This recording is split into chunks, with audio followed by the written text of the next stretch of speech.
नमस्कार, आप देख रहे हैं अमरउजाला.com और मैं हूं आपके साथ कुलभूषण राजदेव। 4 राज्यों में 16 सीटों पर शुक्रवार सुबह शुरू हुआ राज्यसभा चुनाव का परिणाम आखिरकार शनिवार तड़के सामने आ सका। महाराष्ट्र की 6 सीटों में से बीजेपी ने 3, शिवसेना, कांग्रेस और एनसीपी ने एक सीट पर जीत दर्ज की है। वहीं हरियाणा की बात करें तो 2 सीट में से भाजपा ने 1 सीट पर जीत दर्ज की है। इससे पहले राज्यसभा चुनाव को लेकर दिन भर चली गहमा गहमी के बाद शाम के वक्त महाराष्ट्र और हरियाणा में वोटों की गिनती रोक दी गई थी। महाराष्ट्र में चुनाव का परिणाम सामने आने के बाद शिवसेना के संजय राउत ने कहा कि चुनाव आयोग ने हमारा 1 वोट अमान्य कर दिया। हमने 2 वोट को लेकर आपत्ति जताई थी, लेकिन कोई कार्रवाई नहीं की गई। आयोग ने उनका यानी बीजेपी का पक्ष लिया था।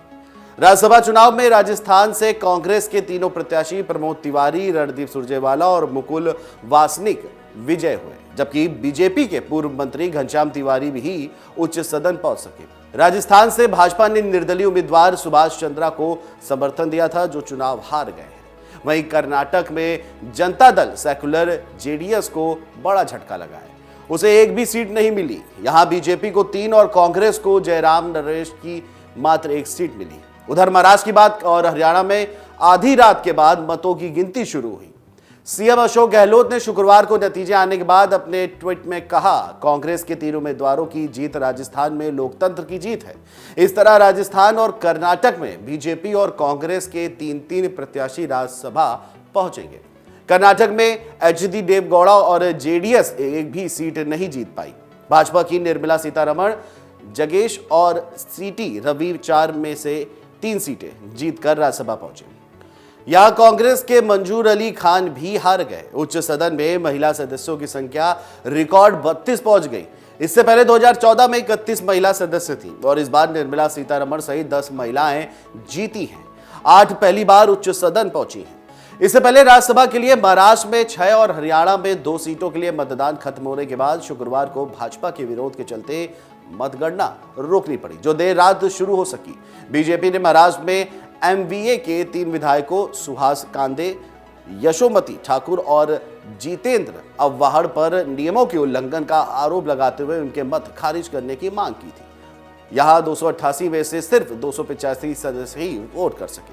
बीजेपी का आरोप है कि इन विधायकों ने अपना वोट दूसरे लोगों को दिखाकर गोपनीयता के नियम का उल्लंघन किया है। वहीं हरियाणा में कांग्रेस विधायक किरण चौधरी और बीबी बत्रा पर अपना वोट पार्टी एजेंट के बजाय अन्य लोगों को दिखाने का आरोप लगाते हुए उनका वोट भी खारिज करने की मांग की। कांग्रेस ने भी निर्वाचन आयोग को पत्र लिखकर भाजपा पर निष्पक्ष चुनाव नहीं होने देने का आरोप लगाया है। अजय माकन ने भी पत्र भेजकर भाजपा और निर्दलीय उम्मीदवार के आरोपों को फर्जी बताया है। माकन ने दावा किया है कि भाजपा के लगाए सभी आरोप निराधार हैं। हरियाणा में राज्य में कल 90 में से 89 सदस्यों ने मतदान किया। निर्दलीय विधायक बलराज कंदू ने अपना वोट नहीं डाला। भाजपा ने यहां पूर्व मंत्री कृष्णलाल पवार को उम्मीदवार बनाया था। वहीं कांग्रेस से पूर्व मंत्री अजय माकन मैदान में थे। मीडिया घराने से कार्तिकेय शर्मा को भाजपा ने समर्थन दिया था। दोनों ने आयोग से चौधरी और बत्रा की शिकायत की और उनके वोट खारिज करने की मांग की। महाराष्ट्र में भाजपा ने आरोप लगाया कि कैबिनेट मंत्री जितेंद्र अव्वाहड़, यशोमती ठाकुर और शिवसेना विधायक सुहास कांडे ने नियमों का उल्लंघन किया।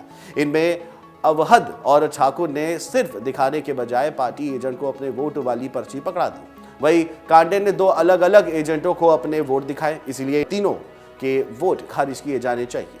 कांडे का वोट देर रात अमान्य करने के बाद यहां देर रात मतगणना शुरू हुई।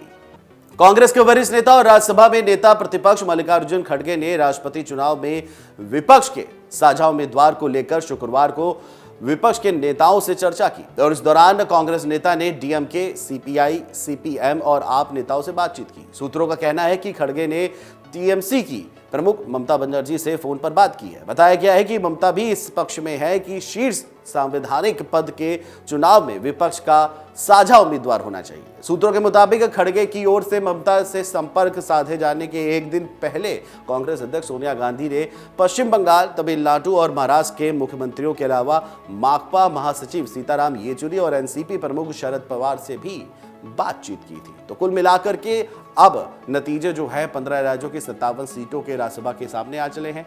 अब बात होगी राष्ट्रपति चुनाव को लेकर के और इसको लेकर के राज्यसभा के नेता प्रतिपक्ष मल्लिकार्जुन खड़गे जो है लगातार कोशिश करनी शुरू कर दी है। फिलहाल अभी के लिए इतना ही। देखते रहिए amarujala.com।